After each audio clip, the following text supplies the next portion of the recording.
आज हम लोग पाठ 4 संज्ञा पढ़ेंगे। आप लोग अपने पुस्तक में ये तस्वीर को ध्यान से देख सकते हैं कि ये बच्चा जो है फुटबॉल खेल रहा है और हवा महल जो जयपुर में है, यहाँ कमरे की सजावट के बारे में दिखलाया गया है। और ये जो तस्वीर है डॉक्टर राजेंद्र प्रसाद जी का है, जो भारत के प्रथम राष्ट्रपति थे। इस तस्वीर में जो कुछ भी दिखलाया गया है, जैसे डॉक्टर राजेंद्र प्रसाद, व्यक्ति, फुटबॉल, वस्तु, हवा महल जयपुर, कमरा और भारत, स्थानीय सजावट, भाव का बोध कराते हैं। ये सभी जो हैं संज्ञा हैं। यहाँ पर बतलाया गया है कि इस संसार में प्रत्येक वस्तु का कुछ न कुछ नाम जरूर है। इन्हीं सजीव, निर्जीव, नामधारी वस्तुओं को संज्ञा कहते हैं। यहाँ पर संज्ञा की परिभाषा इस प्रकार दी गई है। शब्द के जिस रूप से किसी व्यक्ति, वस्तु, स्थान अथवा भाव का बोध होता है उसे संज्ञा कहते हैं। संज्ञा के प्रकार, संज्ञा के भेद के बारे में बताया गया है कि संज्ञा 5 प्रकार की होती है। पहला जातिवाचक संज्ञा, दूसरा व्यक्तिवाचक संज्ञा, तीसरा भाववाचक संज्ञा, चौथा समुदायवाचक संज्ञा, पांचवा द्रव्यवाचक संज्ञा। पहला जातिवाचक संज्ञा, शब्द के जिस रूप से किसी प्राणी, वस्तु, स्थान की पूरी जाति का बोध होता है उसे जातिवाचक संज्ञा कहते हैं। प्राणी, वस्तु, स्थान की पूरी जाति का जो बोध कराता है उसे जातिवाचक संज्ञा कहते हैं। जैसे यहाँ पर देखिए लिखा हुआ है, पक्षी दाना चुग रहे हैं, बच्चे खेल रहे हैं, लड़के साक्षरता अभियान की रैली में शामिल हैं। उपयुक्त वाक्यों में पक्षी, बच्चे, लड़के की संपूर्ण जाति का बोध कराता है। ये सभी जो है जातिवाचक संज्ञा है। दूसरा है व्यक्तिवाचक संज्ञा, शब्द के जिस रूप से किसी विशेष व्यक्ति, वस्तु या स्थान का बोध कराता है उसे व्यक्तिवाचक संज्ञा कहते हैं।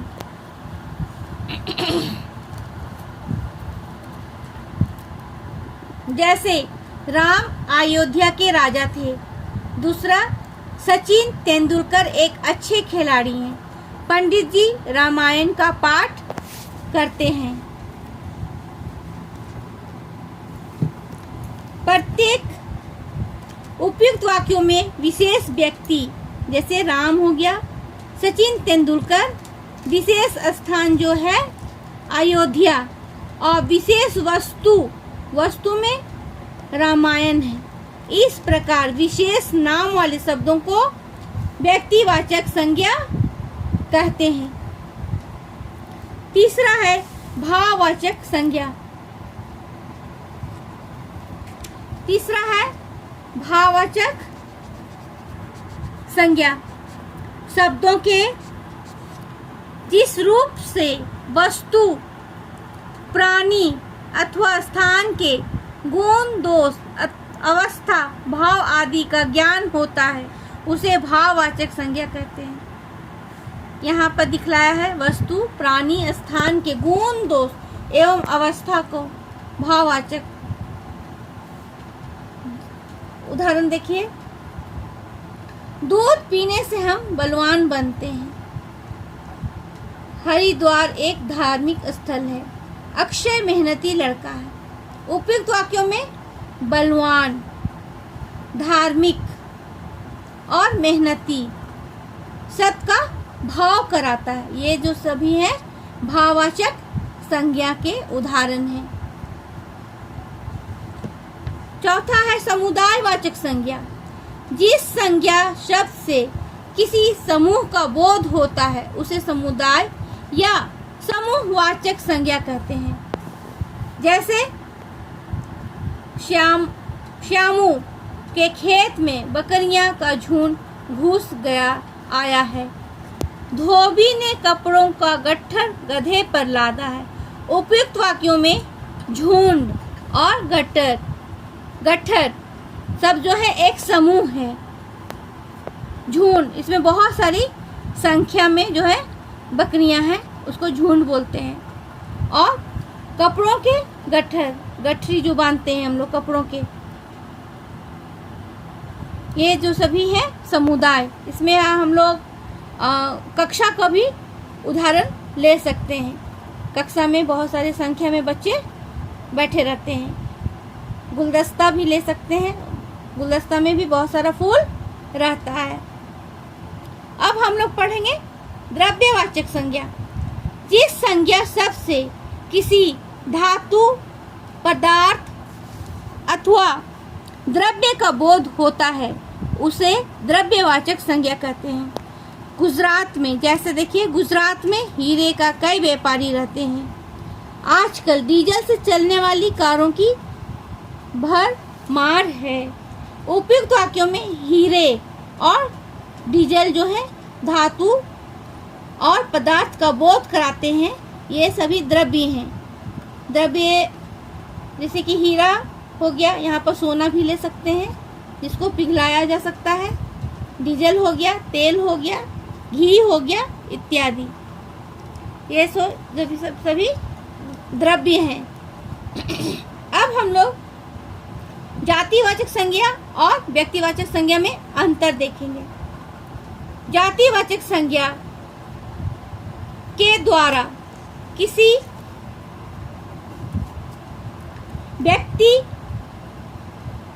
या स्थान की पूरी जाति का बोध होता है तथा लिंग व वचन के आधार पर इसमें परिवर्तन हो जाता है।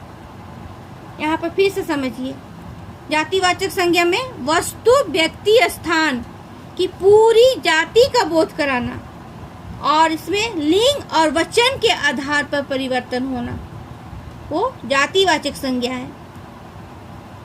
बच्चे खेल रहे हैं, किसान हल चलाता है। अब व्यक्तिवाचक संज्ञा, व्यक्तिवाचक संज्ञा के द्वारा किसी विशेष व्यक्ति, वस्तु या स्थान का बोध होता है। इसमें किसी विशेष व्यक्ति, वस्तु एवं स्थान का बोध होता है और तथा ये सदैव एक वचन रूप में ही होता है। जैसे सुभाष चंद्र बोस महान देशभक्त थे। आगरा का ताजमहल विश्व प्रसिद्ध है। अब यहाँ पर हम लोग भाववाचक संज्ञा की रचना करना को पढ़ेंगे।